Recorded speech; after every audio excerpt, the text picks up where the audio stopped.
Wait for it to do its thing. Oh, have some water. Have you had any water yet? I am sitting here sipping on my coffee, but have you had any water yet?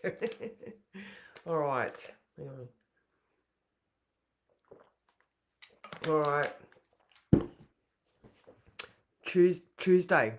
It's Tuesday, the 3rd of June. All right. So, yesterday might have proved, you know, um, big, adventurous, monumental. It could have had some really big things happening yesterday. Could have just done your head in as well. All right, so that Virgo moon when it went in there at 1 o'clock, that it has a tendency to get that inner critic, moving. But if it wasn't in a negative situation for you, maybe you did the decluttering. Maybe you cleaned the house. Maybe good morning, Anita. How are you? So nice to see you. I mean, obviously, there's 360 different ways that could have played out, but I did see quite a few because there was a couple of inconjuncts. All right, so yesterday we had that moon inconjunct Saturn Neptune, and when that finished, it moved straight into an inconjunct with Pluto. Good morning, Sam. How are you? So what did that mean? So yesterday with that analytical mind, all right. So think, Virgo is just like we need to get the systems working right. We need to analyze the data. We need to think about what's going on, and that inner critic could have just been like, meh, because the sun also in Gemini. Both of these things Mercury ruled, so, and Mercury and the Sun not making any applying aspects to any other planets, all right? So they're sort of off on their own, doing their own thing. So I think particularly that middle of the day would have been the more hectic type of vibe with that in conjunct to Pluto between 2 and 8. Anyway, why am I talking about yesterday? Because we've brought it through with us today. All right, so today we have the moon still in Virgo, and the first exact aspect it does is a square to the sun at 1:30 p.m. All right, so this is the moon doing that thing, squaring the sun, which is also in its head. All right, so just be aware about that one. Let me see the words. Yes, submitted a uni assignment last night. Yay! And your inner critic wanted you to go back. Yeah, okay. Yeah, of course. Once you do that spell check and all of those, you give it to someone else to do those final sort of looks, and then just, you know what? Then you turn on your inner observer. All right, just the same as we have the inner critic. It could be, excuse me, the angel and the devil. There's always two sides. All right, so when our inner critic goes mental, we turn the inner observer on. So that I'm glad that you had submitted your last uni assignment. How good is that? I think I remember when you just started it. So good, you go on you. Morning, your words, feeling it all today. Oh, okay, okay, Louise. Well, there's a hug from me and a hug to yourself from yourself. All right, and good morning, Kathy. How are you? So nice to see you. All right, so and Louise has said, the words. Let's go down and have a look. So, some of yesterday's emotional static might still be crackling in the background today. If you're feeling wired, anxious, or like you woke up mid plot twist, take a breath and lean into your self care rituals. This isn't the time to bulldoze through the fields. Absolutely not. We're all on the edge of a life that may look completely different than the one we thought we were building. Trust that there's a bigger plan in motion. The universe is crafty or sneaky like that. Keep an eye on your inner dialogue today. Practice a bit of mental decluttering. Catch and release the thoughts that are spiraling, self critical, or just plain unhelpful. If it's not feeding your soul or your nervous system, it's not welcome. And that is so, so true. So, I mean, when I'm saying, because I mean, the tensions of yesterday, there is such massive shifts in the universe right now. The sky, like just the fact that, I've been listening to a lot of, well-regarded astrologers, and I think it was Laurie Lothian from Lunatic Astrology. She really is quite good. She was saying that, and I've heard this from a few people, that good morning, Sally, how are you? That, there hasn't been a time when Saturn and Neptune have met in Aries for like thousands of years. So known history. It's not something that we can look back at and see what are the effects or the ramifications of that particular thing. So here we are in a world where, Pluto's just moved into Aquarius. This is like, the transformation of society. It's the community, that Aquarian people taking back the power. It's Pluto that has gone through Capricorn and dismantled a lot of the world's governing systems.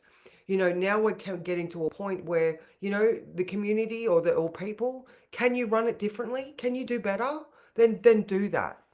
Take that Pluto energy and transform it into something that that is better than what we have previously had. So I don't know which great name you're talking about there, Sally. Sorry, you have to pop it in.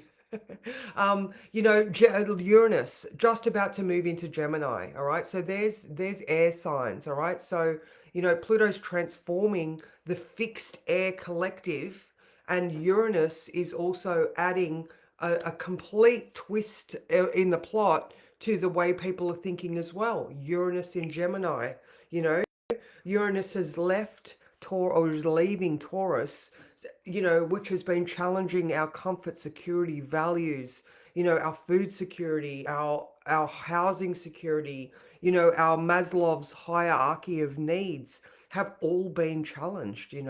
What we thought was comforting is now no longer safe for us anymore.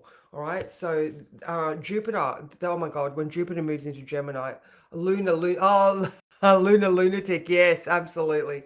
She's pretty good. If anybody wants to go and have a look at Lunatic Astrology, she is Western whole sign, but she's fabulous. Really, really good.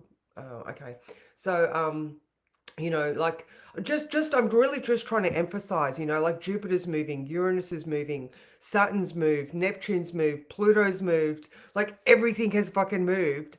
And we're moving into something that we don't know exactly what it's going to look like.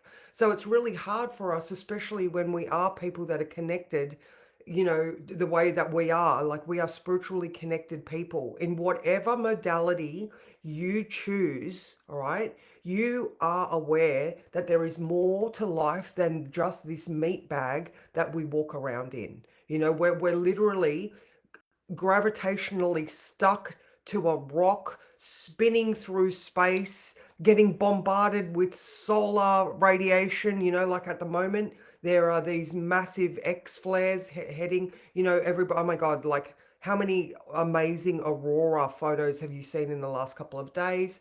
And it sends people crazy. Like, there's plenty of, well documented scientific data, evidence out there to say that solar flares affect humans' behavior. All right, plenty of those, just like the full moon, just like, there's plenty of, if you don't put astrology in the search terms and you use energy from the universe, or, you use any of those other scientific terms, there's plenty of evidence that, our cosmobiology affects us, so why not now? Why not when we're in this massive state of flux? Why can't we just assess better and, keep ourselves as healthy and functional and grounded and rational as we can be? All right, so yeah, there is tension around, but you can make sure that you are at your best. All right, so now when that square to the sun comes through, all right, so emotionally, we could be challenging some of our mental ideas. All right, so that's at 1:30 p.m. All right, so if this argument has come from yesterday, all right, so if you did stand up for yourself yesterday, yesterday I was talking about those What's the most pervasive thoughts or feelings, the ones that are sitting deep under the facade? Just the one that says, yeah, I'm okay. Like if you're still challenging that lie or that misnomer, then, here we are today, maybe a little bit braver, being able to stand up for our rights. There's not, yesterday there was a lot of Lilith in play where, we were like, "Ugh." Venus had just come off that meeting with Chiron where she was very sensitive, but now there's no Lilith and there's no Chiron. Oh, Mars is, actually there is Lilith. Sorry, I'll take that back. There's not as much as yesterday. All right, so in today's Lilith activity, we have Venus sextile Jupiter. That's good, all right? That's Venus and Jupiter, right? So Venus still in Aries, being confident and knowing that she survived those Chiron experiences of the past.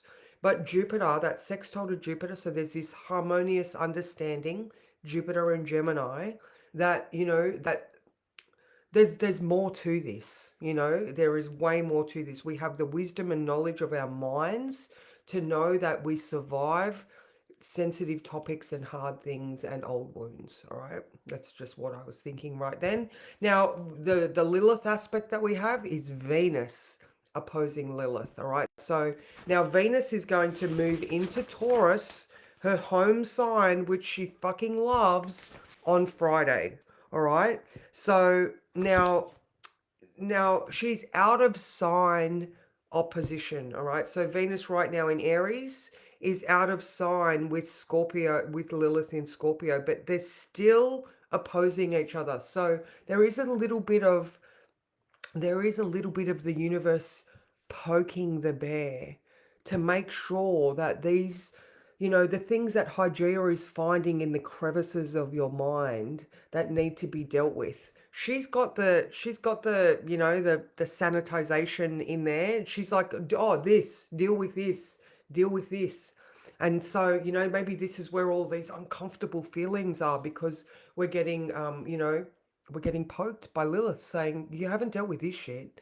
Like you might have met up with Chiron yesterday, but there's still this. All right. So it could be sort of those type of feels. Now, Mars, all right, is trine Chiron. All right, so Mars is ruling Chiron as well. So Chiron's in Aries. And now Mars is trine Chiron. So again, a harmonious aspect where Mars in Leo, he's done all his retrograde, all that sort of blah, blah, blah. And, Mars in Leo is confident and willing to have a bit of a peacock ego happening, but he's also in conjunct, all right? So there's that tension and adjustment required to the North Node in Pisces. All right, so even Mars, even though Venus is like, Lilith is like, hey, you've got to deal with this Scorpio stuff here, Mars, even though he's feeling quite confident, is being challenged by some sort of healing aspect to his masculinity. Maybe that in conjunct to Pisces is challenging that if he wants to move ahead on this North Node road, he needs to be able to be more than his ego. He needs to be able to connect into that spirituality that says, I can do hard things, like Saturn in Aries, that you are responsible for doing the things in life that will get you ahead and further, and, and allow you to win these wars that you wage on yourself. I said that for Venus the other day, where she's waging a war of her own. Well, so is Mars. Mars is the grunt that goes in. He's the first in line that goes into the battle scene. But right now, with that awareness and that, that potential for healing for Mars, he's got to make an adjustment that is body centered feeling, like he's got to make an adjustment. He's got to maybe use his intuition to know where to stand. Don't move forward on that path because there might be hidden landmines, or, if in doubt, don't. Maybe he's in a situation where, he's being asked to go forth to deal with something that is very strategic, but he's like, that doesn't feel right. you know, and if he had have gone around the corner, there was someone waiting for him. So I don't know. I know weird analogies today, but you know, I am very much going with the flow of what's sort of coming for me. So, yeah, and I mean, you know, actually, the more I look now, I see Lilith everywhere. She just got written in little letters. All right, so Jupiter is square. All right, so that Jupiter in Gemini, which is, you know, cognitively sort of sussing out and